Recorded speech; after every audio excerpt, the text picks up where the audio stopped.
today we will be creating the movement of this bat enemy that you see on screen now. We will go over step by step how to... Hello everyone, and this is...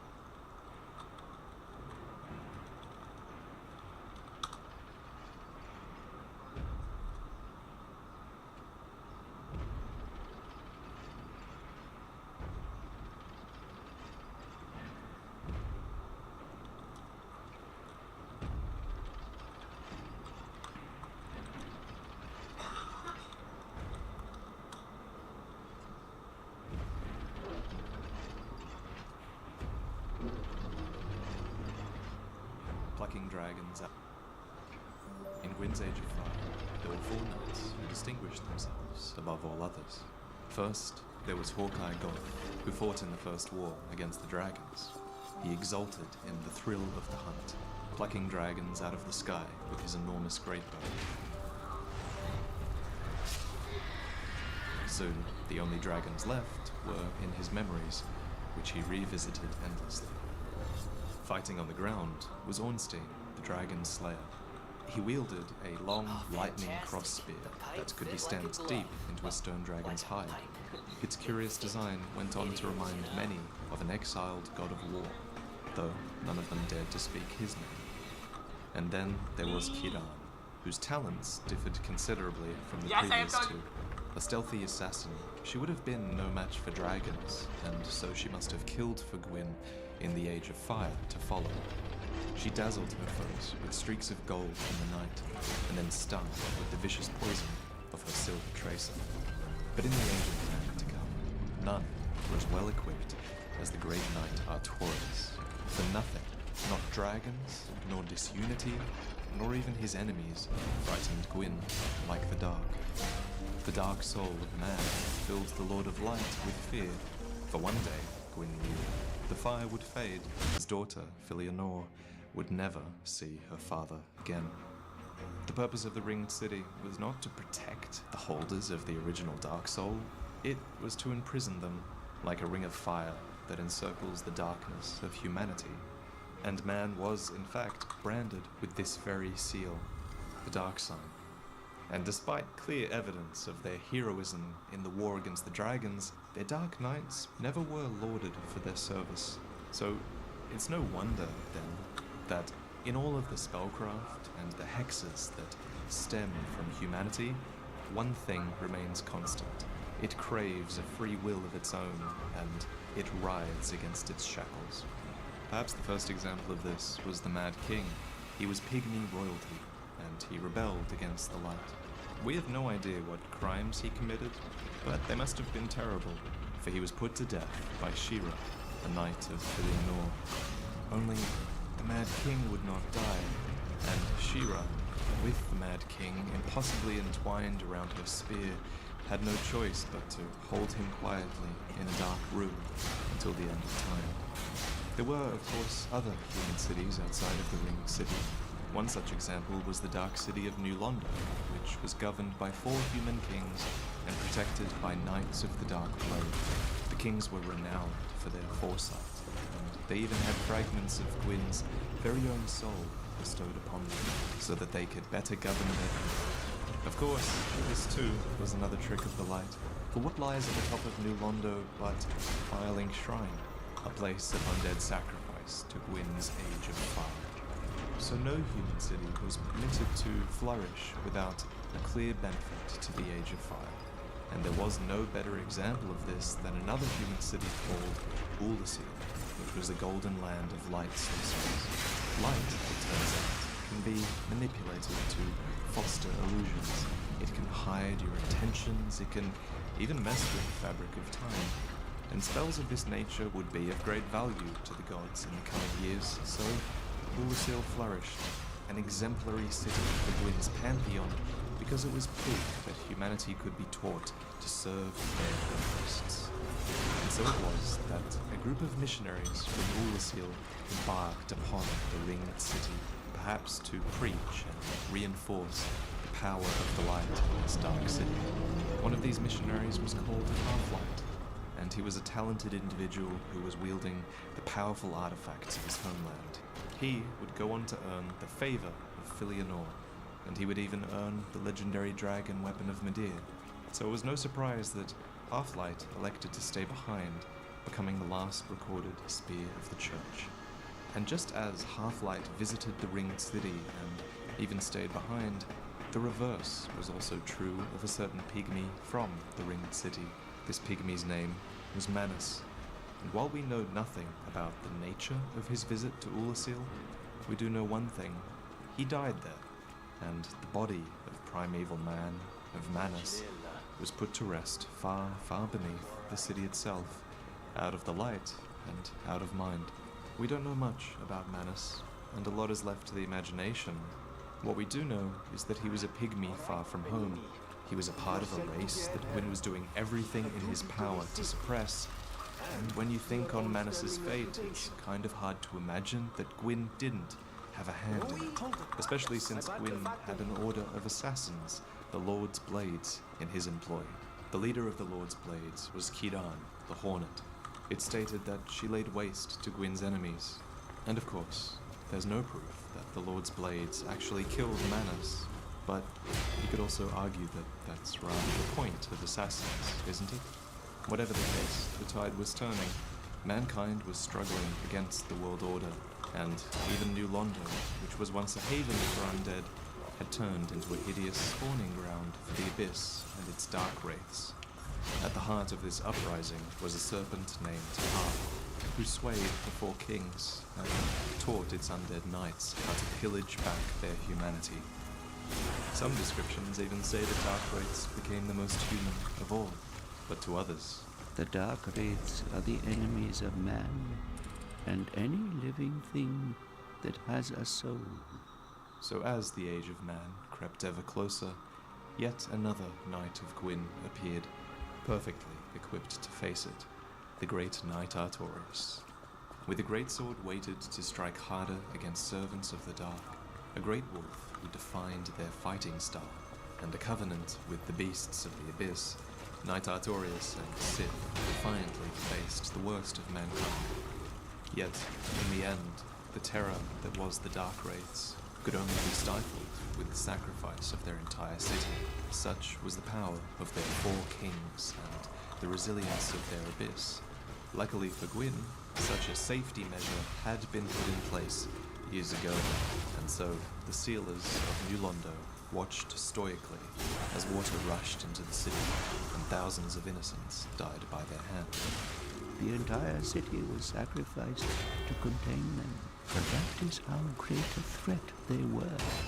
But while Gwyn did manage to put the New Londo threat on hold, no one was prepared for the outbreak in Ulasil.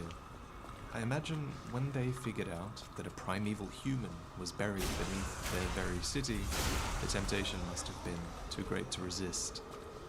Believe it or not, Ulasil has brought the Abyss upon itself. Fooled by that toothy serpent, they upturned the grave of primeval man and incited his ornery wrath. What could they have been thinking? Like the mad pygmy king before him, Manus rejected death, and he was as far from peace as could be. The raw emotion of humanity that we mentioned earlier billowed outwards, corrupting the townsfolk of Ulasil, and Manus became the father of an unstoppable dark abyss.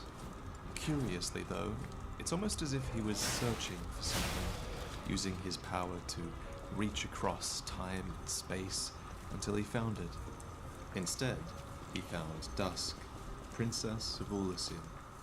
I still think on that creature from the abyss that preyed upon me. My faculties were far from lucid, but I quite clearly sensed certain emotions. A wrenching nostalgia, a lost joy, an object of obsession, and a sincere hope to reclaim it. Could these thoughts belong to the beast from the abyss? But if that were true, then perhaps it is no beast after all. The object of his obsession was a pendant, and with it, in our possession, we're pulled back to a time where all appears lost. Well, look at this one. From what faraway age hast thou come? Thy scent is very human indeed, but not intolerable. I am Elizabeth, guardian of this sanctuary. thou shalt see further on. An abyss was begat of the ancient beast, and threatens to swallow the whole of Ulysses. The city is lost, the abyss is spreading, and mankind has succumbed to the worst parts of their nature. When Gwyn heard of Manus and his abyss, Artorius must have been the first one sent to deal with the threat. He was, after all, the best equipped, but fighting dark wraiths is considerably different to the power of primeval man. So Artorius was bested and was forced to retreat. Beset by the abyss, the final act of Artorius was to protect his companion. He shielded Sif with the divine power of his great shield. After all, his arm was broken, and he could no longer bear the burden. Then, Artorius himself was overcome. All of you, forgive me. For I have done nothing. Knight Artorius came to stop this, but such a hero has nary a murmur of God. Without doubt he will be swallowed by the abyss, overcome by its utter blackness. Indeed, the abyss may be unstoppable. All was lost, and yet strangely, soon after the spread of the abyss was actually halted, and Princess Dusk of Elysium miraculously wandered out of the abyss. Artorius' name henceforth passed into legend, the knight who gave his life to disperse the abyss to rescue the Princess of Elysium. This is a lie, of course. In reality, it is we who rescue the princess, and we fulfill the legacy of Artorius. This may strike thine ear as somewhat peculiar, but long ago, in my homeland of Elysium, I was beset by a creature from the abyss. I would have perished then, were it not for the great knight Artorius. In truth, I saw little of what transpired, for mine senses were already fled, but even still, there was something about Artorius, a certain balance of the humors that quite perfectly fits your semblance. Heavens, could it be that? With this, Manus' suffering has ended. But Manus wasn't the only corruption of the abyss that we killed in Elysium. There was also Artorius. The legend of Artorius is a lie. He did not vanquish the father of the abyss. He did not eliminate the dark wraiths of New Londo.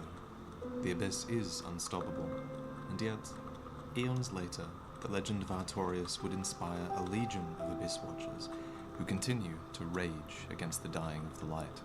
Yes, the abyss is unstoppable, but they fight nonetheless. Even in this state, notice that Artorius continues to seek out and kill corruptions of humanity. He's still in there somewhere, but his legend can only live on with his death.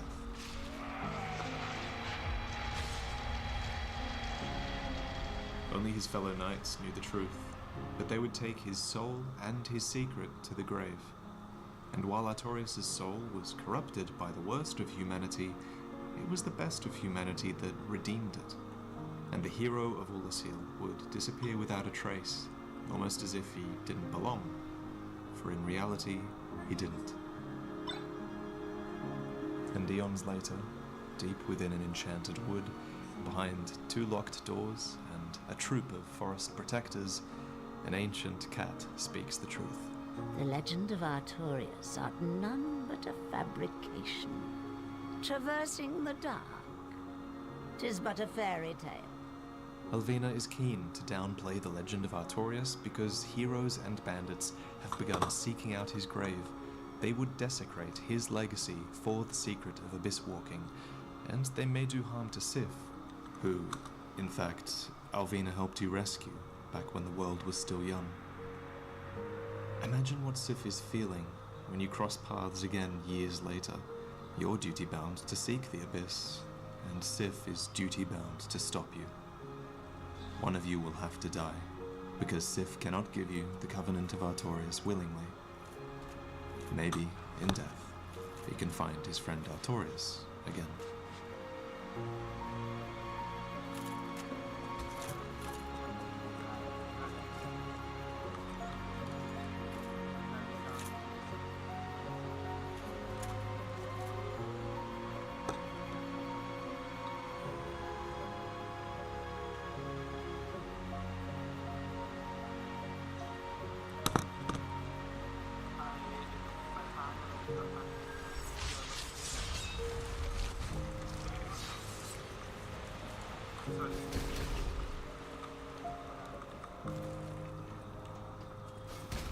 Before I go, I just want to say a couple more things. Firstly, this video was made far, far better by the contributions of a guy called the Parry God, who recorded footage for me this time.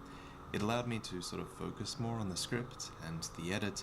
He's responsible for those fantastic slow motion shots, which I didn't know how to do.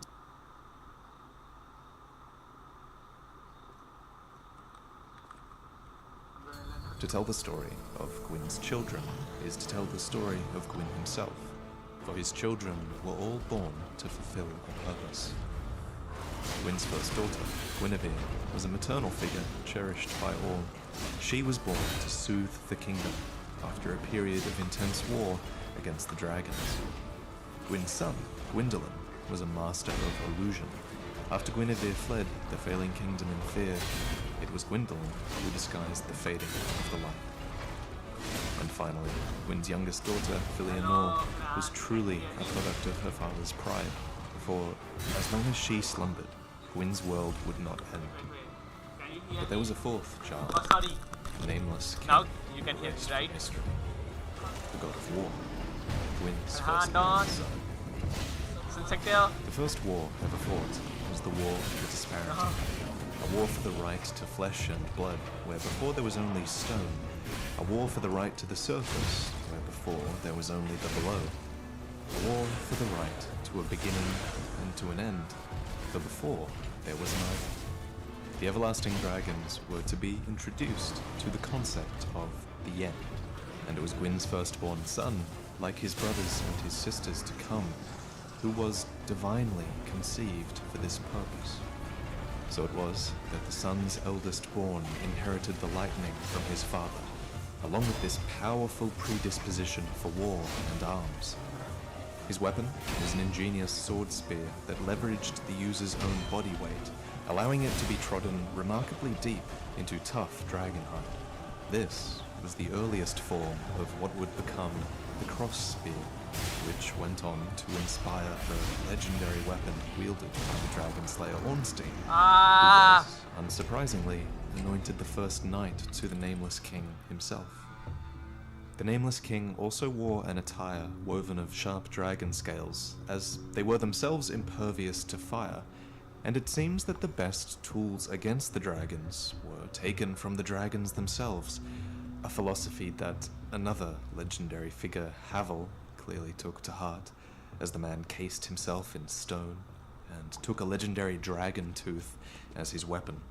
Havel, too, not only served the Nameless King in the war, but also his first knight Ornstein as well, becoming the third member of a legendary trio of dragon slayers, who would eventually come to inspire the miraculous tale known as Sacred Oath. And so, it was with strength, courage, cunning, and unity that the war for disparity was won. Dragons shall never be forgotten. We knights fought valiantly, but for every one of them, we lost 3 score of our own. Exhilaration, pride, hatred, rage. The dragons teased out our dearest emotion. Thou will understand one day. There's very little to be said. What good is a dog with no hairs to hunt? But I'm lucky to be alive, I suppose. With the war won, these lords were the first to face an uncomfortable truth, that their glory, much like that of the dragons, would not last forever. The everlasting dragons were vulnerable now, and were forced to adapt to this unfamiliar and hostile world. So they gave birth, and slowly began to mutate and deviate in their evolution. Wyverns, serpents, man-serpents, and basilisks, the imperfect, the crossbreeds, and the wretches, dragons that spit fire, lightning, poison, and corrosion. Some even caught the undead curse. And so it was that despite Gwyn's best efforts, dragons and their kin lived on, some as unchanged as ever. Rumor it may be, but I have heard of a surviving ancient dragon who resides in this land. A coterie of undead serves the dragon as they train to become dragons themselves. Sounds unlikely, but you never know, do you? As the gods really should have known, faith always finds a way. And ironically, it was the gods and not the dragons who failed to adapt. A war had been fought in the name of disparity, but Gwyn's Age of Fire was nothing of the sort. Darkness was the enemy now, and Gwyn would do anything to prevent his Age of Fire from ending. Anything. So how righteous, truly, could their war against the ancient, unchanging dragons have been when Gwyn himself refused to cede to the natural order? Thus began the betrayal of Gwyn's firstborn son. He is god of war, who allied with the remaining ancient dragons. Shamed by his firstborn's betrayal, enraged at his disobedience, and driven by that famous desire to erase all that opposed him, Gwyn disowned his firstborn son. His royal blood was denied. His legacy was expunged from the annals of history, and the altars of his worship were smashed beyond recognition. His name was lost forever. But as the gods ought to know, faith always finds a way, and the Nameless King had some faithful knights indeed. Look within the rubble of these statues. Look amidst the traces of the Nameless King's foot wrappings, his braces, his attire, and you might just spy a familiar cross-spear design belonging to the firstborn's first knight, the Dragon Slayer Ornstein. In the dragonless age that followed the Nameless King's betrayal, Ornstein was assigned to guard the Grand Cathedral. And for the captain of the 4 Knights of Gwyn, this must have been a lowly role indeed, as he wasn't even guarding Gwyn's daughter, he was guarding an illusion, nor was he alongside his fellow knights. Instead, he was partnered with Executioner Smo, a cannibal and a glutton, someone who could never call himself Ornstein's equal. So as his fellow knights faded away, as Gwyn burned to cinder for his age, Ornstein eventually left the ruined cathedral and abandoned his post in order to search for the Nameless King that he once served. Funnily enough, Smo, of all people, was the last knight of Gwyn to remain at his post. We know this for after defeating Aldrich, we can purchase his armor, which implies that Smo, the cannibal, may well have been cannibalized himself. An ironic twist of fate that Ornstein was lucky to avoid. And we don't know exactly where or for how long Ornstein set off in search of his Nameless King. But if one attempted to trace his path, one would find evidence of the influence that these 2 men may well have left upon the world. In Ferossa, for example, we witness an order of lion knights with armor blessed by a certain war god. More curiously, the figure depicted on their helmet stands his own against a dragon. In the drowned ruins of Hay, there's a being who aspires to the great legacy of the old Dragon Slayer. So is this Ornstein himself? Probably not, though how curious is it that a man inspired by a Dragon Slayer would be allied with the dragons that are right outside his gate?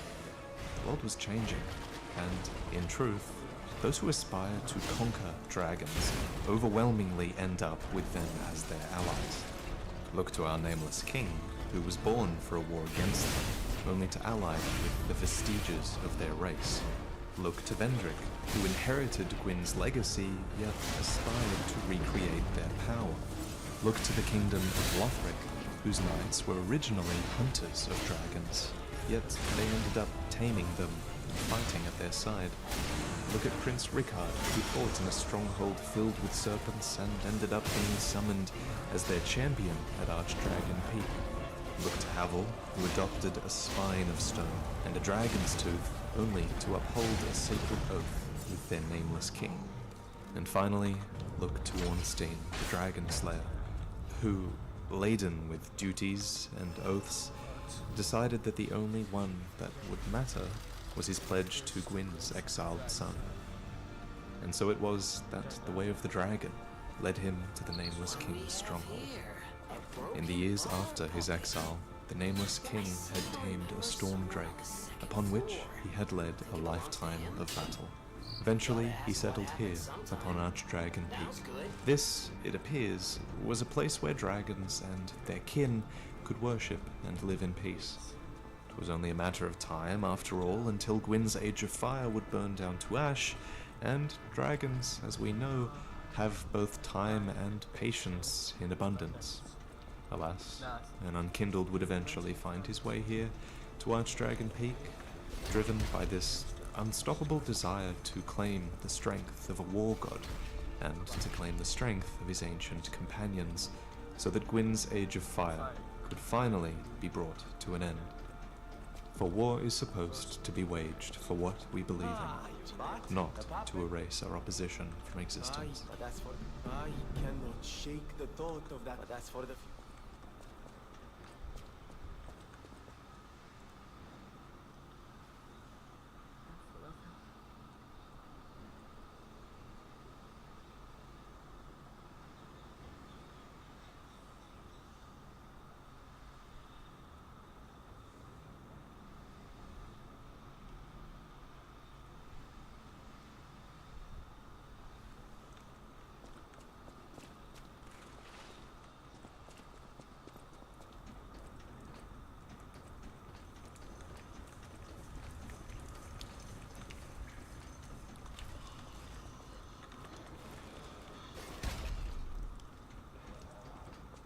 The server from my Minecraft clone slowly became to be one of the most complex multi-threaded systems that I had to design.